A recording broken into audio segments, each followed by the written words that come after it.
셰익스피어가 아주 재미난 글을 썼어요. 이 사람 400년 전 사람이 쓴 것 같은데 보세요. 첫째, 학생으로 계속 남아있어라. 배움을 포기하는 순간 우리는 폭삭 늙기 시작한다.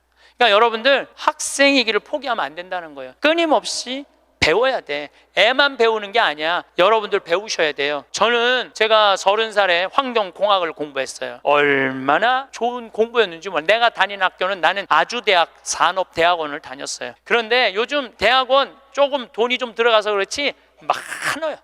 가면은 뭐 내가 빵점도 받고 그랬지만은 그래도 석사학위도 받았어요. 공학 석사학위도 아주 재밌어요. 그리고 40이 돼갖고 글 쓰는 거 배웠어요. 글 쓰는 거 배워갖고 이 책도 지금 5권인가 책 냈잖아요. 얼마나 좋은지 몰라요. 요즘은 내가 유튜브를 통해서 정말 많이 배우고 있어요.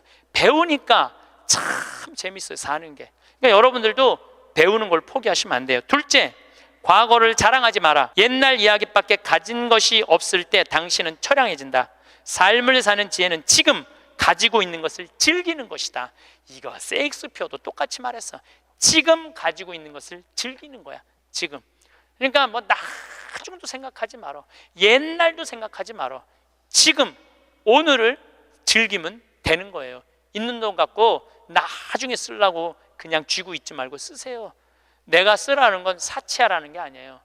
돈도 규모 있고 멋있게 쓸 수 있거든요. 쓰는 법도 나는 배워야 된다고 생각을 해. 세 번째, 젊은 사람과 경쟁하지 마라. 대신 그들의 성장을 인정하고 그들에게 용기를 주고 그들과 함께 즐겨라. 이것도 참 좋은 얘기 같아요. 그래서 나는 우리 여주에 우리 젊은 신부님들 계속 많이 초청하고 있어요. 함께 같이 하자고. 근데 참 젊은 신부들이 같이 있으면 참 좋아요. 저는 우리 생태마을의 부관장 모임을 한 달에 한 번 꼭 해요. 출신 부관장 신부님들, 그 신부들이 싫어할 수도 있지만은 한 달에 한 번 젊은 신부들을 모이면은 내가 모르는 것 너무너무 많이 알려줘요. 그들과 함께 즐길 수 있는 것만 해도 좋은 거죠. 넷째, 부탁받지 않는 충고는 굳이 하려고 마라. 늙은이의 기우와 잔소리로 오해받는다. 이것저것 챙겨나지 말라는 거예요. 우리 어머니가 그런 거 참 잘하는데 챙겨나지 말라는 거예요. 다섯째, 삶의 철학으로 삶을 철학으로 대체하지 말아라. 삶을 살으라는 얘기예요. 로미오가 한 말을 기억하라. 철학이 줄리엣을 만들 수 없다면 그런 철학은 지워버려라. 삶을, 현실을 살으라는 얘기예요. 괜히 개똥 철학하지 말고. 여섯째, 아름다움을 발견하고 즐겨라. 약간의 심미적 추구를 게을리하지 말아라. 그러니까 제가 이번 주 이선이 대전 공연이에요. 서울의 공연을 보니까 없더라고. 우리 평창은 대전이나 서울이나 거리가 똑같아.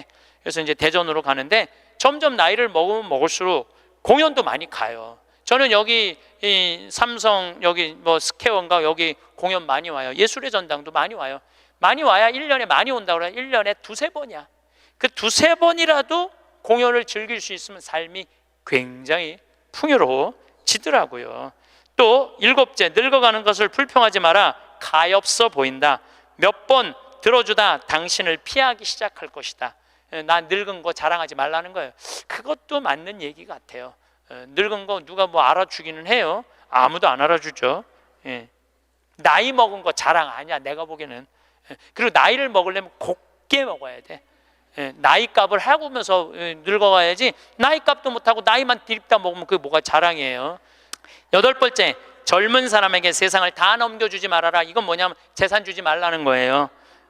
그들에게 다 주는 순간 천덕꾸러기가 될 것이다. 여러분들 아까 제가 말씀드렸죠. 자식하고 남편한테 다 주지 말고 얼마만 주라고? 반만 주세요. 항상 오늘부터 마음도 반만 주세요. 다 주지 말고. 두 딸에게 배신당한 리어 왕처럼 춥고 배고픈 노년을 보내며 두 딸에게 죽게 될 것이다. 이 리어 왕이라는 이 셰익스피어 이 작품을 읽어보면 굉장히 재밌어요. 딸들한테 자기 왕권을 다 넘겨줘요. 왕권 넘겨준 딸 때문에 이 사람 죽어요. 왕이 결국은. 그러니까 여러분들도 자식들한테 다 넘겨주지 마세요. 여러분들의 인생을 사세요. 아직 여러분들 한참 남아있거든요. 아홉 번째, 죽음에 대해 자주 말하지 마라. 죽음보다 확실한 것은 없다. 인류 역사상 어떤 예외도 없었다. 확실히 오는 것을 일부러 맞으러 갈 필요는 없다. 삶을 탐닉해라. 그때까지 삶을 먹고 마시고 즐겨라 이 얘기예요. 먹고 마시고 즐겨라. 우리는 살기 위해 여기에 왔노라. 즐겁게 살라고 여기에 온 거란 얘기예요. 그러니까 이 30부터 60까지 여러분들은 나는 자식을 위해서 아무것도 안 한다, 이런 생각하지 말라는 거예요. 내 삶을 살아가라는 거예요. 그러면 60살서부터 120살은 행복하냐? 60살서부터 120살 나는 자식한테 바라는 거 하나도 없어. 나는 보상 심리가 없어. 이거 다 거짓말이에요. 자식한테 왜 바라는 게 없어요? 얼마나 많이 바라는데요. 자식이 용돈 안 갖다 주고 전화 안 하고 찾아오지 않으면 섭섭하다고 얘기합니다. 여기 있는 분들 다 그렇게 얘기해요. 얘기 안 하는 분들 거의 없다고 보면 돼요. 그런데 여러분들 60살서부터 120살까지 어떻게 자식이 60년 동안 효도를 할 수가 있어요? 그게 가능하다고 얘기 들어, 그런 생각 드세요? 나는 60년 동안 효도 받아 먹을 거야. 60살서부터 120살까지. 이거는 있을 수 없는 얘기예요. 그리고 늙어서 자식이 효도하면 행복하고 자식이 효도하지 않으면 불행하고. 왜? 늙어서 행복을 자식한테 떠넘겨. 그냥 내가 행복하면 안 돼요? 왜 자식한테 그거 힘든 걸 넘겨요? 그리고 여러분들 자식들 중에 여러분들 집에 태어나고 싶어서 태어난 놈은 한 놈도 없어요. 여러분들이 좋아서 난 거지. 그러니까 뭘로 끝내야 되냐면 키운 걸로 끝내야 돼. 그런데 보상 심리가 있어요. 내 자식이 의사야. 그러면 내 주머니에 돈이 1,000만 원 있어도 이 할머니 절대 너 돈으로 가서 안 사 먹어. 뭐라고 그러냐면, 왜 내가 내 돈 주고 사 먹어? 잘난 의사 있는데. 나는 의사 아들이 와서 사줄 때까지 나는 기다릴 거야. 기다려. 1년이고 2년이고 기다려. 의사 아들이 와서 사줄 때까지. 근데 여러분들 자식이 무슨 무당이야? 막 수술하다가 엄마가 오늘 갈비 먹고 싶어 하네? 내가 가서 갈비 사줘야지. 전화해요. 엄마, 내가 막 수술하다가 생각이 나는데 엄마 오늘 갈비 먹고 싶었지? 내가 오늘 가서 사줄게 라고 전화하는 자식은 대한민국에 단 한 명도 없습니다. 지금 70, 80 된 나 갈비 먹고 싶은 거 누구만 알아? 나만 알아요. 여러분들 이걸 아셔야 돼요.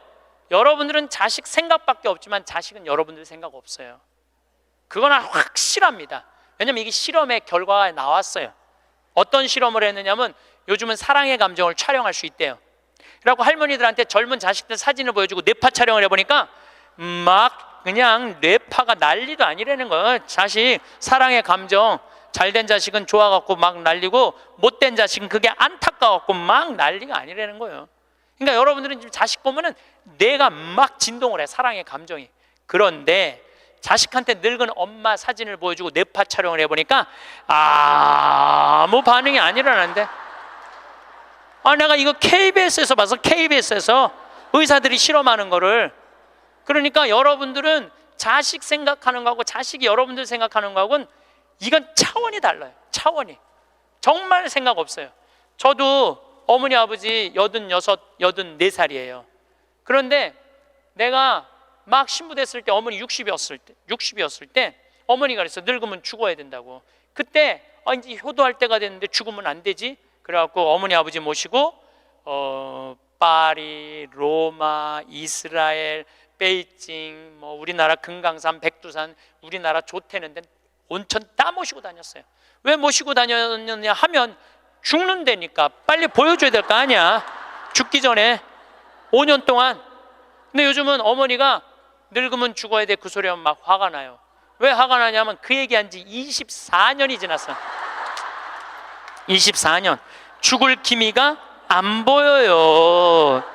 요즘 어떻게 잘 드셔서 그런지 완전히 얼굴이 새색시 같아. 새색시. 얼마나 이쁜지 몰라. 그러니 죽겠어요? 안 죽어요. 그럼 24년을 내가 효도를 할 것 같아요? 5년 하고 끝났어요. 나도 5년 하고. 요즘은 나 강의 막 다니다 보면 한 달 동안 한 번도 생각 안 할 때 있어요. 한 번도. 근데 어머니는 아침에 일어나고 제일 먼저 나 위해서 묵주기도 20단 한대요. 하루 종일 아들 생각하는 거지. 집에 가보면 온통 내 사진이야. 그냥 온통 내 사진. 그런데 놀라운 건 우리 사제관은 어머니 아버지 사진 하나도 없어요. 하나도. 그런데 나만 그렇겠어요? 여러분들 자식들 먹고 살기 바쁜데 생각 안 해요. 그러니까 이제 내 인생의 주인공은 누구라고 생각하면 돼? 나라고 생각하면 돼. 그러니까 내가 지금 갈비 먹고 싶은 거 누구만 알아? 나만 알아. 그럼 누가 사줘야 돼? 내가 사줘야 돼. 누구 돈으로? 내 돈으로. 무슨 돈으로? 집 잡혀서 사줘야 돼요. 집 잡혀서. 그런데 우리나라 노인이 지금 700만 명이에요. 65세 이상이. 그러면은 부부가 산다고 하면 350만 세대죠. 350만 세대 중에 집 잡혀서 주택연금으로 사는 세대는 3만 5천 세대예요 지금. 그럼 100명 중에 1명만 연금으로 사는 거예요. 자, 나 65세 넘었다. 한번 손 들어봐. 65세 넘었다. 왜 손 안 들어? 여기 지금 다 내 눈에 보이는데 이렇게 많어. 자, 손 내리세요. 자, 이 중에 나 정말로 집 잡혀서 연금으로 생활하고 있다면 손 들어보세요. 지금 한 분, 두 분, 그러니까 제 말이 세 분, 네 분, 제 말이 맞아요. 지금 여기 한 1000여 분 있는데 거의 100명 중에 1명만 집을. 그런데 이 집 잡혀서 사는 분과 집 안 잡혀서 자식한테 물려주겠다는 분하고 삶의 질은 또 달라요. 집 잡혀서 한 달에 150만 원이든 200만 원을 받아 사는 사람들은요, 근심 걱정 하나도 없대요. 마음이 그렇게 편안하대요. 그런데 자식들 용돈 받고 집 물려줄 생각으로 용돈 받고 사는 분들은 어떤 딸은 자식이 10만 원도 갖다 주고 20만 원도 갖다 주고. 우리나라 평균 용돈이 10만 원이에요. 평균 부모님한테. 그럼 20만 원도 갖다 주고 30만 원도 갖다 줘. 근데 어떤 달은 100만 원도 갖다 줘. 100만 원도 갖다 주면 이 할머니가 그 돈을 못 써요. 왜 못 쓰는 줄 아세요? 다음 달에 얼마를 갖다 줄 줄 알고 이거 홀딱 닦았어. 그냥 계속 불안하게 사는 거야. 계속. 그럼 늘 불만 속에서 사는 거야. 내 인생의 주인공은 난데 남한테 계속 기대고 사는 거예요. 그러시지 마세요. 내 강의를 듣고 정말로 당신 스스로 갈비를 사 먹으러 간 할머니들이 나한테 편지 많이 해요. 또 찾아도 많이 와요. 신부님 말대로 내 돈으로 사 먹어보니까 인생이 바뀌더래요. 어떻게 바뀌느냐면 더 이상 자식 기다리지 않게 되더래요. 그리고 더 이상 원망하지 않게 되더래요. 더 이상 섭섭한 거 없더래요. 그냥 내 돈 갖고 내가 사 먹으면 되지. 대신 너는 나한테 재산 끝이야. 이렇게 딱 정리가 되고 나니까 너무 편안하더래요.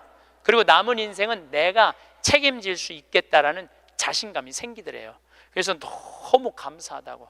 너무너무 감사하다고. 아니, 그 할머니 중에 내 강의에 딱 맞는 할머니 한 분 오셨어. 여기 여의도에 사는 분인데 개신교 다니는 분이야. 순복음교회 다닌대요. 빌딩이 3개가 있대. 우리 집에 왔는데 뭐 하여튼 에쿠스 뭐 900인가 뭐 리무진인가를 타고 왔는데 어마어마하게 좋은 차를 타고 왔어요. 예, 에쿠스가 아니라 제너시스. 기사를 대갖고 왔어. 근데 그러는 거예요. 신부님, 내가 40에 혼자 돼갖고 아들 셋을 키웠다는 거. 신부님 말대로 의사, 교수, 사장이라는 거예요. 근데 2년 전까지는 내가 너희들 그렇게 키웠는데 왜 나 한번 안 찾아오느냐, 맨날 원망했대요. 근데 어느 날 갑자기 내가 그러더래요. 늙어서 갈비 먹고 싶으면 지 돈으로 사 먹으라고. 왜 자식을 기다리느냐고. 근데 자기 돈으로 사 먹어보니까 더 이상 안 기다려지더래요. 섭섭한 거 없더래요. 그리고 사는 게 너무너무 즐겁더래. 내 자식하고의 이런 관계를 끊고 내 삶을 살다가 보니까 걸리는 게 하나도 없대. 그러니까 여러분들도 그렇게 사셔야 돼요. 언제까지 자식하고 엉겨서 그걸 살 수 있다고 생각하세요? 그냥 내 인생의 주인공은 나야. 내가 알아서 살아야 돼. 이 세상에서 보통 안 먹고 안 마시고 안 놀고 고생한 사람이 70살에 당신 암이라고 그러면은 이분들이 공통적으로 하는 얘기가 있어요. 나는 억울해서 못 죽는다고. 공통적으로 하는 얘기가 그 얘기예요. 평생 고생만 하고 살았는데 나는 억울해서 못 죽는다고. 나는 호강해야 된다고. 이때부터 산삼을 캐와라, 좋은 의사를 대라, 다 소용없는 짓이에요. 그러니까 암 걸리기 전에, 당신 죽는다는 얘기하기 전에 이 삶을 만끽하고 삶의 기쁨 속에서 사실 필요가 있다는 겁니다. 그럼 우리나라 1살서부터 30살 행복하냐? 30살서부터 60살 행복하냐? 60살서부터 120살 행복하냐 이거예요. 제 얘기는 제가 왜 120살이라고 말씀드리느냐 하면 20년 전에 제가 강의할 때 앞으로 100세 시대 올 겁니다 라고 말씀드렸을 때 많은 할머니들이 이렇게 말했어요. 신부님, 끔찍한 소리 하지 마세요. 무슨 100살을 살아요? 그런데 요즘 텔레비전에 100세 안보장, 100세 연금보장 나와요, 안 나와요? 나오죠? 이런 거 나올 줄 꿈에도 몰랐을 거예요. 그럼 앞으로 20년 후에 텔레비전에서 100세 안보장, 100세 연금보장 나올까요? 20년 후에는 120세 안보장, 120세 연금보장 나오게 돼 있어요. 그렇다면 지금 60대신 분들은 앞으로 몇 년을 더 살아야 되느냐면은 60년을 더 살아야 돼요. 60년을. 아까 첫 시간에 제가 이런 말씀 드렸어요. 남편하고 자식들을 위해서 전부 바치지 말라고. 얼마만 바치라고? 반만 바치라고. 반은 누구를 위해서 남겨놔야 돼? 나를 위해서 남겨놔야 돼요. 내가 행복해야지 남편도 행복하고 자식도 행복한 거예요. 내가 불행한데 어떻게 남편하고 자식이 행복할 수 있습니까? 우리 부모님이 80 넘어 돌아가셨다. 한번 손 들어보세요. 80 넘어 돌아가셨다. 우리 부모, 이렇게 많아요. 부모님이 90 넘어 돌아가셨다. 손 들어보세요. 손 내리시고, 우리 부모님이 아직 90이 넘었는데 아직도 살아계시다. 손 들어보세요. 자, 혹시 우리 부모님 아니라 이모, 고모라도 100살이 넘은 사람이 있다. 한번 손 들어보세요. 거긴 몇 살이에요? 104살. 그 뒤에 분은 101살? 네. 보통 제가 이렇게 강의할 때 2분 정도 100살 넘은 부모님 있다고 얘기를 해요. 2분 정도. 무슨 얘기냐면은 지금 한국에 100살 넘은 사람이 몇 명이냐면 2만 명이에요. 2만 명. 100살 넘은 사람이, 아니 옆에 아무나 100살 넘은 사람이 있으니까 2만 명이 넘어요. 그럼 앞으로 20년 후에는 내가 보기엔 20만 명 훨씬 넘어요. 여기 그 대상자들 전부 앉아 있는 거예요. 대상자들 전부 앉아 있는 거예요. 그러면은 1살서부터 30살 행복하냐? 1살서부터 30살은 뭐 해야 되는 나이냐면은 엄마 아빠, 중요한 건 친구들하고 먹고 마시고 놀아야 되는 나이예요. 여러분들, 사람이 되려면 책상 안에서 공부를 해야지 사람이 되는 게 아니에요. 사람이 되려면은 친구들하고 어우러져서 뛰어놀아야지 사람이 돼요. 엄마 아빠랑 그 정을 느끼면서 뜨거운 어머니의 사랑, 아버지의 사랑을 느끼고 살아야지 사람이 되는 거예요. 책상 안에서 공부만 한다고 사람이 되는 게 아니에요. 근데 초등학교 1학년 애가 엄마 아빠 친구들이랑 좀 먹고 마시고 놀라 그랬더니 엄마 아빠가 이렇게 말합니다. 이놈의 새끼야, 네가 지금 먹고 마시고 놀 시간이 어디 있어? 공부해야지. 초등학교 1학년 애가. 제가 한동안 영어학원을 다녔어요. 잠비아 이제 가느냐고. 영어학원 이제 지하에다 주차를 해놓고 1층에 애들이 타요. 애들이 타면 초등학교 애들이 타는 거죠. 영어학원 온다고 타는데 요만한 애가 가방을 2개를 메요. 앞에 하나, 뒤에 하나. 내가 물어봐요. 너 몇 학년이냐? 초등학교 1학년요. 그래요. 이거 가방을 왜 2개냐? 이거 학교 가방, 이거 학원 가방. 딱 그래 애들이. 또 요즘 애들 중에 내가 너무 놀란 애들이 있어. 들어올 때 보면은 가방 안 메고 와요. 여행용 캐리어를 끌고 들어와. 여행용 캐리어를. 네, 캐리어를 끌고 다니는 애도 있어요. 보면은. 이게 초등학교 애가 학원을 13개까지 다니는 애를 봤어요. 얘는 엄마 아빠 친구들이랑 먹고 마시고 놀 시간이 없는 애예요. 중학교 올라가면은요, 중학교 올라가면은 자율학습 해야지, 보충학습 해야지, 학원 다녀야지. 엄마 아빠랑 먹고 마시고 놀 시간이 어디 있어? 얘는, 인간은요 언제 행복하냐면은 먹고 마시고 놀 때 행복한 거예요. 이거는 내가 요즘 인문학 교수들 얘기를 들어보면 결론은 그거야. 근데 너는 나중에 행복해. 넌 지금 나중에 행복하려면 지금 먹고 마시고 놀지 말어. 그래갖고 먹고 마시고 놀지 못하게 해요. 그럼 너 서울대학 가서 먹고 마시고 놀아. 그럼 우리나라 서울대학 가는 애들은, 공부하는 애들의 0.5%만 서울대학을 가요. 99%는 서울대학 못 가요. 99%는 가지도 못할 서울대학 때문에 20년 인생을 다 날려버리는 거예요. 얘네들은 먹고 마시고 놀지 못하는 거예요. 그래서 얘네들 안에 뭐가 없느냐면 기쁨이 없어요. 얘네들 안에 뭐가 없느냐면 행복이 없어요. 친구가 있어야지 사람은 행복한 거예요. 친구가 없는 사람은 판단력이 떨어지게 돼 있어요.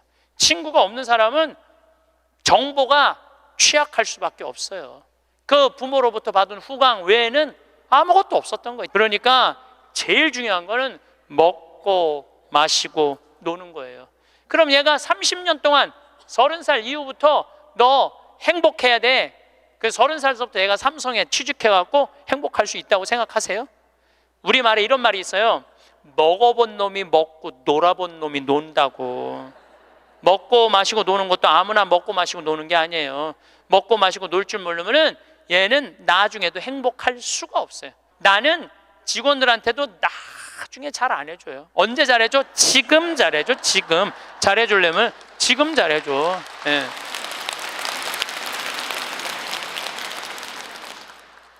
나는 가끔 무슨 공항에 20년 동안 청소하는 아줌마들 140만 원 월급 준다는 게 난 이해가 안 되더라고요. 그건 식구로 생각하는 게 아니에요. 우리 집에 와서 일하면은 내 식구인데 적어도 우리 집에서 일을 하면서 인간의 품위는 유지하고 살아야 될 거 아니에요. 그러니까 대우를 잘해줘요. 그런데 저는 학벌을 참 싫어해. 내가 아주 공개적으로 강의 때 얘기하잖아요. 난 서울대학 싫어한다고. 싫어해요. 저는 내가 서울대학 1년에 한 번씩 특강 꼭 가지만 그래도 싫어해요.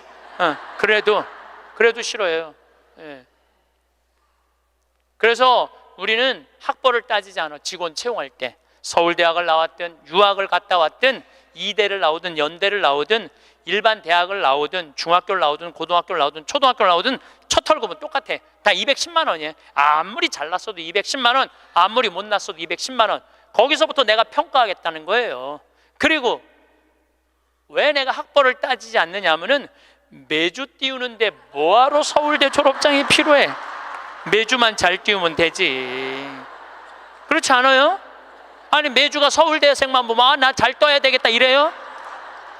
나는 행복한 사람이 매주도 잘 띄우더라고 보니까. 이번에 우리 생태마을에서 깻잎을 4.5톤을 땄어요. 깻잎 장아찌 하려고 4.5톤 어마어마하게 땄어요. 그런데 깻잎 따는데 뭐하러 그놈의 2대 졸업장이 필요해? 우리는 깻잎 따는데 2대 졸업장 필요 없어. 뭐만 잘하면 돼? 깻잎만 잘 따면 돼. 깻잎만. 그런데 우리 생태마을에 이렇게 대우가 좋고 나는 나름대로 어제도 제가 새벽에 부모님하고 좀 어디를 좀 갈 일이 있어갖고 새벽 4시에 집을 나오는데 별이 이게 여러분들하고 같이 나누고 싶어. 근데 새벽 4시에 평창에 있어야 돼. 그 시간에 얼마나 영롱하고 아름다운지 참 좋아요. 너무너무 행복한 곳이에요 우리 생태마을. 그런데 우리 생태마을에 누가 남아서 일을 하느냐 가만히 봤더니 이제까지 200명도 더 왔다 가고 이력서도 이렇게 쌓여 있어요. 취직하겠다고. 근데 결국은 어떤 사람이 남아있느냐 하면은 부모님하고 친구들하고 어렸을 때 먹고 마시고 논 애들이 남아서 일하더라고요. 간혹 저한테 신부님 우리 애가 우울증이에요. 우리 애가 왕따 당했어요. 우리 애가 컴퓨터 중독이에요. 우리 애가 알코올 중독이에요. 신부님 사람 하나 살리는 셈 치고 우리 애 좀 받아주세요. 내가 또 마음이 약하니까 받아줘요. 받아주면은 3개월 이상을 못 버텨요. 본인이 그런다고 생태마을의 환경이 아무리 좋아도 그렇게 내가 아까 얘기했죠. 먹어본 놈이 먹고 놀아본 놈이 노는 거라고. 어렸을 때 불행하게 자란 애들은요 그 공동체 안에서 직장생활 못해요. 아니 KBS에서도 실험을 했잖아요. IQ 좋은 애, 성적 좋은 애, 생활기록부 좋은 애, 이거 쉽게 말하면 먹고 마시고 노는 애. 초등학교 6학년 때 요 성적표를 가지고 30년 후에 추적을 해봤어요. 누가 행복하게 사나? 그랬더니 IQ 좋은 애도 아니고 성적 좋은 애도 아니고 뭐 좋은 애야? 생활기록부 좋은 애, 먹고 마시고 노는 애들이요 결국은 잘 살더라 이거예요. 결국은. 그러니까 여러분들 자식들한테 너 공부 잘해야지 행복하다는 얘기는 틀린 얘기예요. 이 얘기가 핀란드에서는 이미 결론이 난 거예요. 핀란드는 초등학교 입학 조건이 뭔지 아세요? 잘 노는 애. 잘 노는 애가 입학 조건이에요.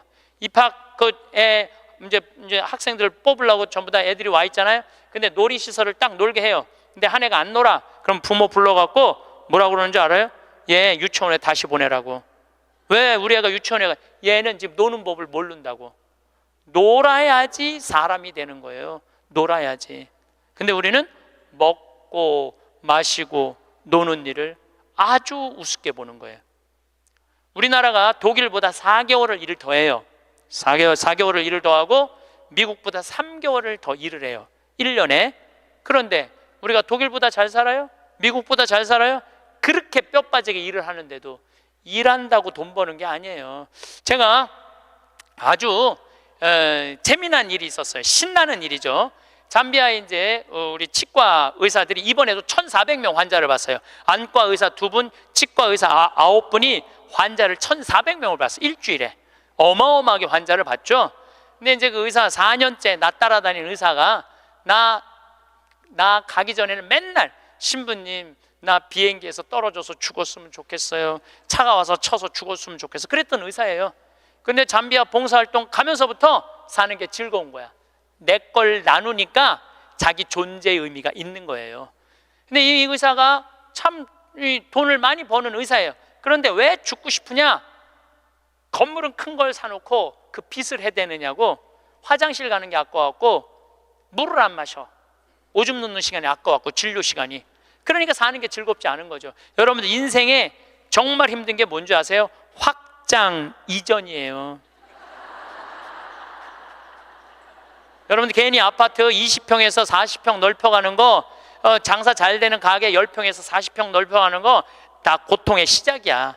그냥 있는 데서 살아요. 뭐하러 확장 이전을 해. 행복하지 않았던 거야. 근데 잠비아를 떠나면서부터 사는 게 즐겁기 시작한 거예요. 그리고 내가 얘기했어요. 인생은 화장실도 안 가고 진료하는 게 인생이 아니야. 먹고 마시고 노는 게 인생이야. 제발 먹고 마시고 놀아. 그랬더니 그때부터 먹고 마시고 놀기 시작하는 거예요. 일주일에 이틀 과감하게 놀고 1년에 성지순례 10일 나 따라가고 뭐 성지순례 뭐 다른 데 또 가고 뭐 호주 의사들 같이 여행 다니고 1년에 40일을 놀아요. 40일을 무지하게 노는 거예요. 그러니까 그 조카가 이제 군대 갔다 와서 아르바이트 하면서 그렇게 노니까 이모한테 그렇게 물어보더래요. 이모, 이 치과 월급은 나오는 거야? 이렇게 물어보더래요. 그런데 내가 물어봤어요. 그렇게 먹고 마시고 놀면서 진료할 때랑 화장실도 안 가고 진료할 때랑 어느 때 돈을 더 많이 버느냐? 그랬더니 요즘이 훨씬 많이 번대요. 그리고 세무서에서 연락 왔대요. 돈이 너무 많이 벌려갖고 세무조사 나올 테니까 직원들하고 또 어디 놀러 가라고. 그래서 이제 다음 달에 어디 정동진인가 직원들 데리고 놀러 간대요. 여러분들 집에서 청승 떨고 아무것도 안 마시고 지립대 일만 한다고 돈이 벌려지는 게 아니에요. 먹고 마시고 놀 때 돈도 많이 벌리는 거예요. 우리 생태마을 요즘 다 망한다고 그러잖아요. 우리 생태마을은 작년에 매출액이 45억이었는데 올해 50억이야. 50억. 얼마나 뭐 청국장, 가루, 깻잎 많이 팔리는지 몰라요. 하루에 2천만 원씩 팔려. 하루에 2천만 원씩. 요즘 내가 사장인데 내가 사장이 뭐 할 것 같아? 맨날 먹고 마시고 노는 거야. 맨날 먹고 마시고 노는 거야. 직원들 줄 거 다 주고 아끼지 않아요. 줄 거 다 주고. 그리고 이제 하도 이제 우리 신자가 아니라 비신자들이 물건을 많이 사니까 이제 사업자 등록을 해서 세금도 내요. 제가 세금을 내는데 1년에 2억 정도 세금이 나가요. 많이 나가요, 세금이. 그럼 우리 국장이 신부님 세금이 너무 많이 나가는데 현금은 신고하지 않아도 된다는 거예요. 그런 게 어디 있어? 현금도 다 신고해. 현금도 다 한 푼도 빼지 말고 다 야, 내가 신부로 사는데 왜 머리 복잡하게 살아? 그냥 있는 대로 보고하고 다 살아. 내가 세금 2억 내면은 국가가 그거 갖고 어려운 사람 도와주고 나라 돌아가는 거지. 그걸 그냥 이렇게 감추고 저렇게 감추다가 내가 가끔 우리 이제 세금 다 내요. 그래서 세금이 부담스럽더라고요. 다 한 달에 거의 2천만 원씩 세금이 나가니까. 그런데 텔레비전을 보면은 그 세금 떼어먹는다고 탈세한다고 대기업 총수들이 막 마스크 쓰고 막 휠체어 막 타고 막 침대에 누워서 막 들어왔다 나갔다 하는 거 보면서 내가 텔레비 보면서 한마디 해요. 내가 뭐라고 그러냐면 내고 살지. 아유, 내가 이렇게 말해요. 내고 살면 되지. 뭘 그렇게 돈이 많은데 그걸 그냥 돈을 아낀다고 나라 돈 빼먹어가면서 어려운 사람 나눠주는 거 빼먹어가면서 세금 내는 것도 내가 보기엔 자선이에요. 세금 내는 것도 국가가 잘 집행해야 되겠지만은 뭐 K 뭐 미르 이건 악다군이에요. 그 돈 없는 기업들한테 그 돈 뺏어가는 건 그건 악다군이 아니에요. 그 돈 갖고 직원들한테 저기 막 보너스나 주고 여행이나 보내주지. 그럼 대한민국이 밝을 텐데. 요즘 국회가 참 많이 싸우죠. 지치지도 않고 싸워. 내가 보기엔 야, 어떻게 뭐 김정은이 지치지도 않고 핵 실험하듯이 우리나라 국회의원들도 지치지도 않고 싸워. 그런데 여소야대가 돼갖고 협치한다고? 그것도 말도 안 되는 소리예요. 우리나라 국회의원들이 안 싸우는 날은 언제 안 싸우느냐면 초등학교 교육제도가 바뀌는 거예요. 초등학교 교육제도가 노는 걸로 바뀌는 거. 여러분들, 우리는 자녀들한테 행복을 가르쳐야 돼요. 자녀들한테. 근데 우리는 공부를 가르치고 있어. 애들한테 이 세상에 와갖고 행복한 걸 가르쳐야 되는데 공부를 가르치고 있어요. 이거 좀 생각해봐야 될 문제예요. 나는 자식들한테 행복을 가르쳤나 공부를 가르쳤나? 한번 생각해봐요. 뭘 가르쳤어요? 공부 가르치지 않았어요? 행복을 가르쳐야죠. 왜 공부를 가르쳐요? 2006년에 우리나라가 1년에 10만 명씩 조기 유학을 보냈어요. 2006년에 그때 조기 유학 분불었어요. 얘네들이 딱 10년 지났어요. 결론이 나와 있어요. 지금 조기 유학 다 실패했어요. 90%가 다 실패했어요. 그러면은 초등학교 4학년, 5학년 애가 조기 유학을 떠나. 그러면 미국에 가면은요, 여권 심사대에서 막 영어로 막 물어봐요. 너 여기 왜 왔냐? 며칠 머무를 거냐? 뭐 때문에 왔느냐? 막 물어봐요. 그것도 한국말로 물어봐요? 영어로 물어봐요. 그럼 초등학교 4학년 애가 당황스러울 것 같아요? 안 당황스러울 것 같아요? 당황스럽죠. 그리고 미국에 딱 가갖고 수업을 하면은요, 아무리 한국에서 영어 공부 열심히 잘해도 못 알아들어요. 얼마 동안? 1년 동안 못 알아들어. 걔가 무슨 죄를 졌다고 1년 동안 말도 못 알아듣는 데서 고생을 해야 돼? 그리고 여러분들, 인종차별, 여러분들은 잘 모르지만은 저는 정말로 외국을 많이 다니면서 확실하게 인종차별 느껴요. 신부인 난데도 아주 농담하는 애들 많아요. 너 뭐하러 혼자 사느냐? 막 하느님이 네 뭐 애인이냐? 막 이래가면서 웃기지도 않게 인종차별해요, 걔네들이. 그럼 초등학교 4학년 애가 그 인종차별을 다 겪는 거야. 그러면은 한국에서 걔한테 유학 한번 보내려고 그러면 9.11 테러 이후부터 미국은 외국인을 공립학교에 받아들이지 않아요. 다 어디에 들어가야 되냐면 사립학교에 가야 돼. 사립학교는 중학교, 고등학교 1년에 4천만 원, 5천만 원이에요. 등록금이. 1년에요. 1년에 4천만 원, 5천만 원이에요. 3년에 5천만 원이 아니고 기숙사비 3천만 원이에요. 방학이 4번인데 거기 못 있어요. 부모 없으면은 한국에 들어왔다 나갔다 해야 돼. 그러면 얘는 혼자 간 애는 계속 들어왔다 나갔다 해야 돼요. 그럼 비행기 값 1,000만 원이야. 그럼 1억이 나가야 돼요. 유학 보내면은. 그럼 우리나라 대기업 연봉 1억이거든요. 1억이면은요, 아버지는 아무것도 안 쓰고 얘한테 다 보내야 돼. 아버지는 아무것도 안, 아버지도 먹고 마시고 놀아야 되는 사람인데 그걸 못 하는 거예요. 그러니까 그냥 자식하고 마누라 보내면은요, 더 아무것도 못 해. 그러니까 친구들도 하루 이틀 같이 놀아주는 거지. 저녁 같이 술도 못 먹자고 그래요. 내가 기러기 아빠들이랑 술 많이 먹었어. 옛날에 먹어보면 그 얘기를 하면 정말로 가슴이 아파요. 그러면은 하루 이틀 그러다가 이제 혼자 술집에 가는 거야. 혼자 술집에 뭐 장미 뭐 이런 데 가면은 그 아가씨가 아유 사장님 외로워 보여 이렇게 말하면은 내 마음을 알아주는 여자는 이 여자밖에 없구나. 그래서 뭐해? 사랑에 빠지는 거예요. 그걸 남들은 바람 핀다고 그러지.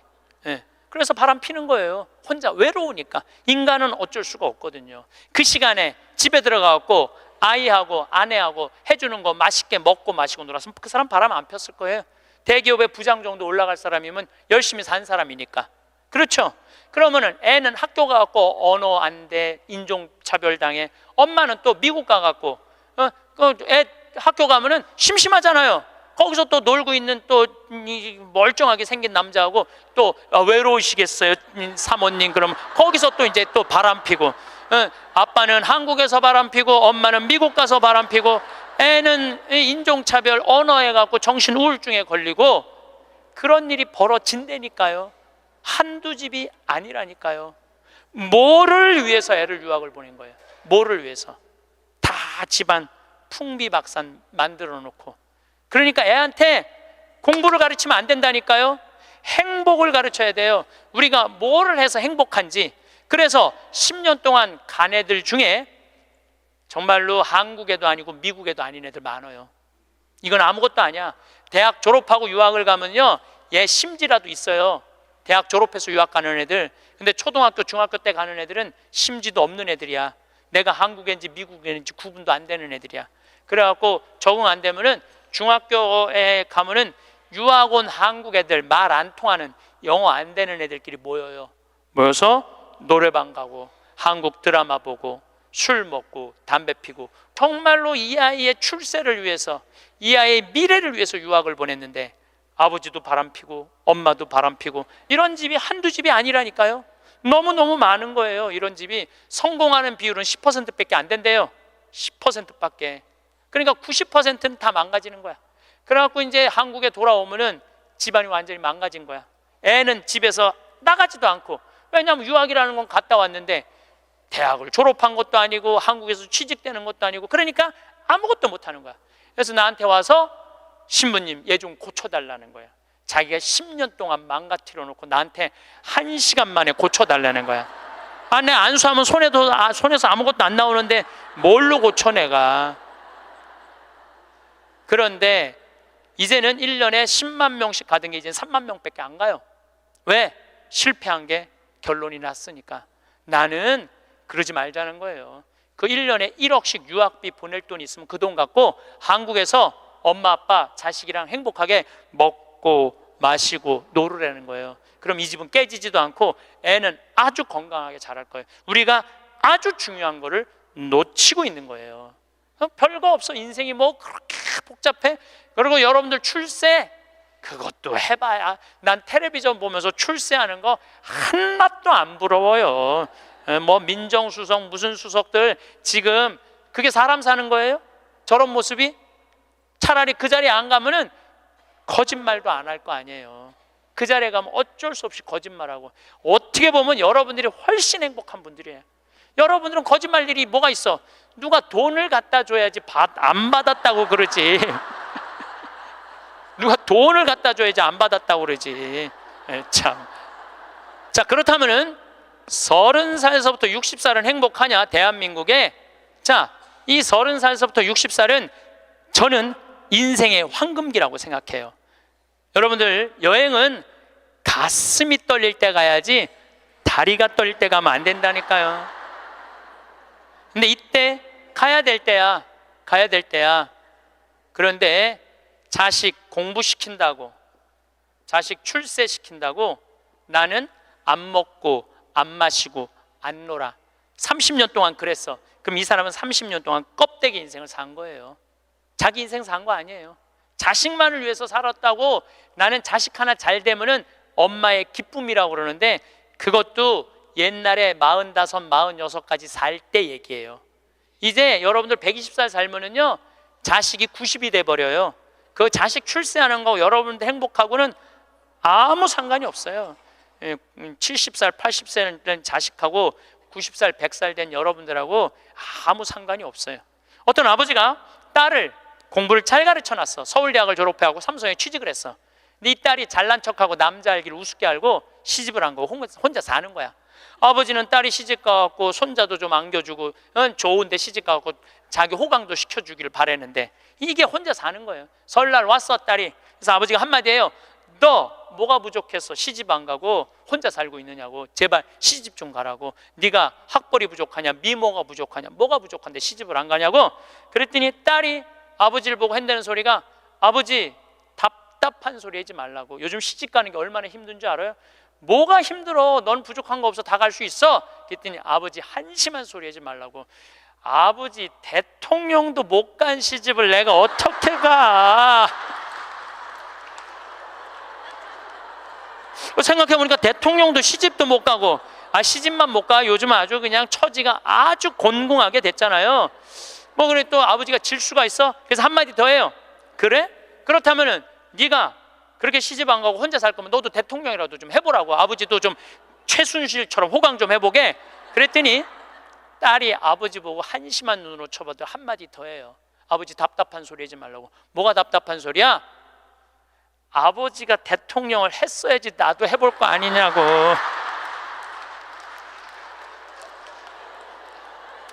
여러분들, 자식을 대통령 만들고 싶으면요, 여러분들이 먼저 대통령이 돼야 돼요. 자식을 출세시키고 싶으면 여러분들이 먼저 출세해야 돼요. 자식을 철들게 키우고 싶으면 누가 먼저 철이 들어야 돼? 여러분들이 먼저 철이 들어야 돼. 그런데 여러분들이 30살서부터 60살까지 자식 출세만 바란다고 빈 껍데기로 30년을 살았어. 근데 여러분들이 철이 들 것 같아요? 지금 대한민국에 30살서부터 60살 철든 사람이 얼마나 있을 것 같아요? 그래서 유학 보내고 자기는 한국에서 바람피고 아내는 미국 가서 바람피고 애는 정신병이 들어요? 철이 안 들은 거예요. 삶의 의미가 뭔지 모르고 살고 있는 거예요. 진정한 삶의 기쁨이, 진정한 삶의 행복이 뭔지 모르고 사는 거예요. 정말로 자식을 행복하게 키우고 싶어? 여러분들이 행복해야 돼요. 마지막, 돌아갈 곳이 어딘지 분명히 알고 있는 사람. 돌아갈 곳이 어딘지 알아 그 길을 닦으며 사는 사람. 먼 여정에도 가지고 갈 것이라고는 남에게 베푼 것뿐인 사람. 가지고 갈 것이 하나도 없이 살아온 흔적조차 남기지 않는 사람. 살아서는 조롱과 부끄러움에 비틀거리지 않는 날이 하루도 없었나니. 영광이 성부와 성자와 성령께, 성부와 성자와 성령의 이름으로 아멘. 감사합니다. 우리는 살아가면서 수많은 역할을 맡습니다. 부모로서 자식을 키우고, 배우자로서 가정을 돌보며 사회의 한 구성원으로서 맡은 바 책임을 다해왔습니다. 그런데 문득 거울을 들여다보면 이런 생각이 듭니다. 나는 과연 누구인가? 이 모든 역할들 속에서 진짜 나는 어디에 있는 걸까? 이러한 물음이 떠오르는 것은 지극히 자연스러운 일입니다. 지금까지 다른 사람들을 위해 최선을 다해 살아온 여러분이기에 더욱 그럴 것입니다. 하지만 이제는 조금 다른 관점에서 삶을 바라볼 때가 되었습니다. 바로 여러분 각자가 자신의 인생이라는 무대에서 당당한 주인공이라는 사실을 인정하는 것입니다. 다른 누군가의 조연이 아닌 여러분 자신이 만들어가는 이야기의 중심에 서야 합니다. 가족을 향한 사랑과 나를 향한 사랑 사이에서 가족을 사랑하는 마음은 너무나 소중합니다. 자식들이 잘 되기를 바라고 그들의 행복을 위해 무엇이든 해주고 싶은 부모의 마음은 세상에서 가장 아름다운 감정 중 하나입니다. 하지만 때로는 이런 사랑이 자신을 완전히 지워버리는 방식으로 표현될 때가 있습니다. 모든 것을 자식들에게 물려주고 자신은 뒷전으로 밀려나는 삶을 사는 분들이 있습니다. 자식들이 좋은 집에서 살기를 바라며 자신은 작은 방 한 칸에서 만족하려 하고 자식들은 좋은 음식을 먹이려 하면서 자신은 늘 검소한 식사로 채웁니다. 이런 희생정신은 분명 존경받을 만한 일입니다. 그런데 잠시 생각해보면 이런 방식의 사랑이 정말 가족들에게도 좋은 일일까요? 부모가 행복하지 않은데 자식이 진정으로 행복할 수 있을까요? 나무가 건강해야 열매도 건강한 것처럼 여러분이 행복해야 가족들도 그 행복한 에너지를 받을 수 있습니다. 진정한 사랑은 자신을 완전히 희생하는 것이 아니라 자신도 소중히 여기면서 상대방도 사랑하는 것입니다. 여러분이 건강하고 행복해야 가족들에게도 더 좋은 영향을 줄 수 있습니다. 억지로 참고 견디며 자신을 희생하는 모습보다는 당당하고 행복한 모습을 보여주는 것이 가족들에게도 더 큰 선물이 될 수 있습니다. 자식들을 사랑하되 그들의 인생과 여러분의 인생을 동일시하지 마세요. 자식들이 성공하면 덩달아 기뻐하고 자식들이 실패하면 함께 절망하는 것은 건강한 관계가 아닙니다. 자식들은 자식들대로 자신의 인생을 살아가야 하고 여러분은 여러분대로 자신의 삶을 충실히 살아가야 합니다. 많은 분들이 행복을 마치 산 꼭대기에 꽂힌 깃발처럼 생각합니다. 힘든 등반을 끝까지 마쳐야만 손에 넣을 수 있는 그런 것으로 여기는 것입니다. 그래서 지금은 힘들어도 참고 견디면 언젠가는 행복해질 거야 라고 생각하며 현재의 즐거움을 모두 미래로 미뤄둡니다. 하지만 행복은 그런 것이 아닙니다. 행복은 목표가 아니라 과정이고 결과가 아니라 방법입니다. 마치 자전거 타기나 수영과 같은 기술에 가깝습니다. 한 번 배우면 언제든지 사용할 수 있는 능력 말입니다. 맛있는 음식을 먹을 때 느끼는 만족감, 좋은 사람들과 함께 웃으며 대화할 때의 즐거움, 아름다운 꽃을 보며 느끼는 감동, 이런 소소한 순간들 속에 행복이 숨어 있습니다. 이것들은 모두 지금 여기에서 누릴 수 있는 것들입니다. 미래를 기다릴 필요가 없습니다. 어린아이들을 보세요. 그들은 놀이의 천재입니다. 별것 아닌 것에도 금세 재미를 찾고 웃음을 터뜨립니다. 이것이 바로 행복을 누리는 기술입니다. 우리도 이런 기술을 다시 배워야 합니다. 거창한 무언가를 이루어야만 행복한 것이 아니라 일상의 작은 순간들에서 기쁨을 찾는 방법을 익혀야 합니다. 오늘 창밖으로 보이는 하늘이 유독 파랗다면 그것만으로도 충분히 기분 좋은 하루의 시작이 될 수 있습니다. 좋아하는 음악을 들으며 느끼는 설렘, 따뜻한 차 한 잔을 마시며 느끼는 여유, 이런 것들이 모두 행복입니다. 행복을 미래로 미루지 마세요. 지금 이 순간에도 여러분 주변에는 수많은 행복의 씨앗들이 흩어져 있습니다. 다만 그것들을 알아보는 눈과 마음을 갖추어야 할 뿐입니다. 이것이 바로 행복이라는 기술을 배우는 첫걸음입니다. 자유란 무엇일까요? 많은 사람들이 자유를 구속으로부터의 해방 정도로 생각합니다. 하지만 진정한 자유는 그보다 훨씬 깊은 의미를 가집니다.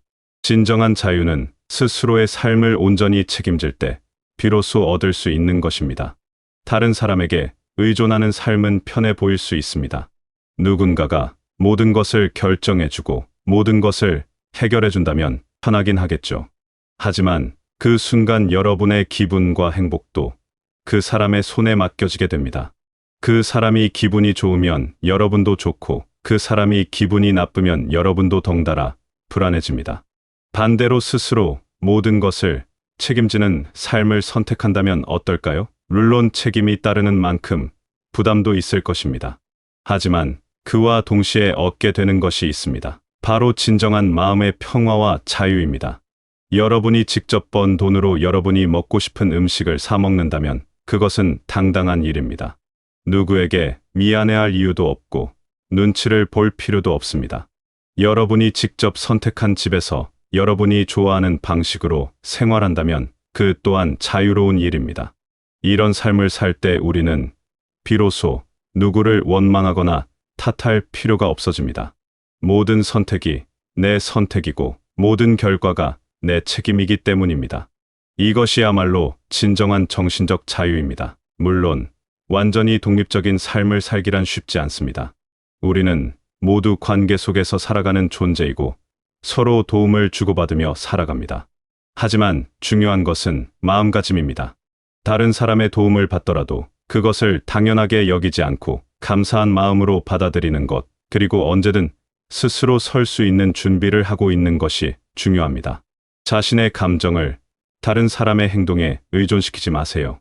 누군가가 친절하게 대해줘야만 기분이 좋고 누군가가 무시하면 기분이 나빠지는 삶은 자유롭지 못한 삶입니다. 다른 사람이 어떻게 행동하든 여러분의 마음의 평정을 유지할 수 있을 때 비로소 진정한 자유를 얻게 됩니다. 삶의 주도권을 되찾는 용기. 지금까지 다른 사람들을 위해 헌신적으로 살아온 여러분에게 갑자기 자신을 위해 살라고 하는 것이 이상하게 들릴 수도 있습니다. 어쩌면 이기적인 것처럼 느껴질 수도 있겠죠. 하지만 이것은 이기심이 아닙니다. 이것은 건강한 자기사랑입니다. 자기사랑은 다른 사람을 사랑할 수 있는 기초가 됩니다. 자신을 소중히 여기지 않는 사람이 어떻게 다른 사람을 진정으로 사랑할 수 있겠습니까? 자신을 제대로 돌보지 않는 사람이 어떻게 다른 사람을 제대로 돌볼 수 있겠습니까? 여러분이 행복해야 여러분 주변의 사람들도 행복해집니다. 여러분이 건강해야 가족들도 안심할 수 있습니다. 여러분이 당당하게 살아야 자녀들도 당당하게 사는 법을 배웁니다. 이것이 바로 진정한 사랑의 모습입니다. 삶의 주도권을 되찾는다는 것은 다른 사람들을 버린다는 뜻이 아닙니다. 오히려 더 건강한 방식으로 관계를 맺는다는 의미입니다.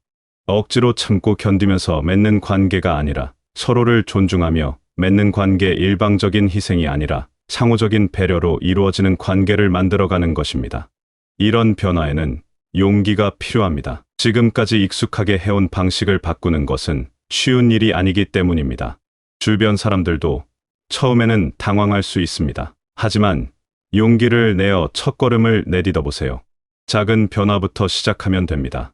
오늘 하루만큼은 여러분이 정말 하고 싶은 일을 해보세요. 여러분이 정말 먹고 싶은 음식을 드셔보세요. 여러분이 정말 가고 싶은 곳에 가보세요. 이런 작은 선택들이 모여서 여러분의 삶을 조금씩 바꾸어 갈 것입니다.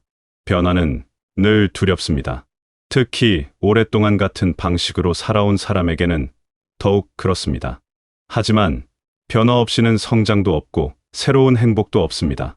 지금이 바로 여러분의 인생에서 새로운 장을 시작할 때입니다. 여러분은 이미 충분히 많은 것을 해냈습니다. 가정을 꾸리고 자녀를 키우고 사회적 책임을 다하며 살아왔습니다. 이제는 여러분 자신을 위한 시간을 가져도 됩니다. 아니, 가져야 합니다. 이것은 여러분의 권리이자 의무입니다. 자신의 꿈과 희망을 다시 한번 들여다보세요. 어린 시절 소망들 중에 아직도 마음 한편에 남아있는 것들이 있을 것입니다. 그것들을 다시 꺼내어 보세요. 지금 당장 모든 것을 이룰 수는 없더라도 그 방향으로 한 걸음씩 나아갈 수는 있습니다. 새로운 취미를 시작해 보세요. 새로운 사람들과 만나보세요. 새로운 장소를 여행해 보세요. 이런 경험들이 여러분의 삶에 새로운 활력을 불어넣을 것입니다. 그리고 무엇보다 중요한 것은 이 모든 선택이 여러분 자신의 의지에 의한 것이라는 점입니다. 다른 사람들이 뭐라고 하든 상관없습니다. 여러분의 행복은 여러분이 만들어가는 것입니다. 다른 사람의 승인이나 허락을 받을 필요가 없습니다. 여러분이 원하는 삶을 살 권리는 이미 여러분에게 있습니다. 살아가다 보면 때로는 지치고 힘들 때가 있습니다. 새로운 방식으로 살아가려고 노력하지만 쉽게 바뀌지 않을 때도 있을 것입니다. 그럴 때는 자신을 너무 몰아세우지 마세요. 변화는 하루아침에 이루어지는 것이 아닙니다. 여러분은 이미 충분히 가치 있는 사람입니다. 지금까지 살아온 모든 순간들이 의미 있었고 앞으로 살아갈 모든 날들도 소중할 것입니다. 완벽하지 않아도 괜찮습니다. 때로는 실수를 해도 괜찮습니다. 그것이 바로 인간다운 삶의 모습입니다. 중요한 것은 포기하지 않는 것입니다. 넘어져도 다시 일어서고 길을 잃어도 다시 찾아가는 것입니다. 여러분 안에는 그럴 수 있는 힘이 이미 충분히 있습니다. 지금까지 수많은 어려움을 헤쳐온 여러분이니까요. 여러분의 남은 인생이 여러분 자신을 위한 시간이 되기를 바랍니다. 다른 누군가의 조연이 아닌 여러분, 인생의 당당한 주인공이 되어 매일매일을 의미 있게 살아가시길 바라겠습니다.